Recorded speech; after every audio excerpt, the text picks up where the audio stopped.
ఇవాళ అయితే మా చేలో మొక్కలు అయితే వేస్తున్నారు. ఏం మొక్కలా అనుకుంటున్నారా? మిరప మొక్కలు. ఇవైతే నార్మల్గా విత్తనాలు ఉంటాయి కదా, అవి కూడా చేలో ఎదబెడతారు అరకలతో.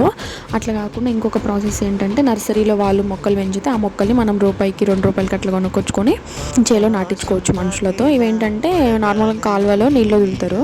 అట్లా వదిలినప్పుడు బిందెలతో అట్లా మోసుకొచ్చి పాదులలో పోస్తూ వేస్తారు మొక్కలు. అట్లా కాకుండా ఇప్పుడు ఏంటంటే కాలువలు రానట్టున్నాయి, మోటార్తో పైప్తో అయితే పెడుతున్నారు. ఇంకా చిన్నప్పుడు మేము కూడా అట్లా పొలం పనికి వెళ్ళే వాళ్ళం, మొత్తం ముగ్గురము. సో మా ముగ్గురికి మాకు పొలం పని తెలుసు, మేము పొలంకి వెళ్ళే వాళ్ళం, నేర్చుకున్నాము, మొత్తం తెలుసు. సో అట్లా మొక్కలేయడానికి నేను కూడా వెళ్ళాను. అలా వెళ్ళినప్పుడు నా వంతుకి వచ్చినప్పుడు నేను కూడా నీళ్ళు మోయాల్సి ఉండింది. అంటే ఆ రోజు మా అమ్మ రాలేదు, వేరే దగ్గరికి వెళ్ళిందని చెప్పేసి నేను ఒక్కదాన్ని వెళ్ళాను. సో నేను ఒక్కదాన్ని వెళ్ళినప్పుడు మనం చిన్నపిల్లలైనా పెద్ద పిల్లలైనా అందరితో ఈక్వలే కాబట్టి సో మనం కూడా మోయాలి. మోసినాము, బిందెలతో మోసినాము. ఆ రోజు అయితే నాకు 900 ఎంతనో మనీ ఆ రోజు నాకు వచ్చిన మనీ. అలా కష్టం విలువ ఏంటి అనేది చెప్పేసి నేర్పించారు. సో ఇప్పుడున్న జనరేషన్లో ఏంటంటే అమ్మ వాళ్ళు మా అమ్మాయికి వేడి నీళ్ళు పెట్టడం వచ్చని చెప్పేసి అదొక గొప్పలాగా చెప్పుకున్నారు గారాబంగా. ఆ గారాబం వల్ల వాళ్ళకే లాస్ అయిపోతుంది. ఇంకంతే వీడియో. Bye bye.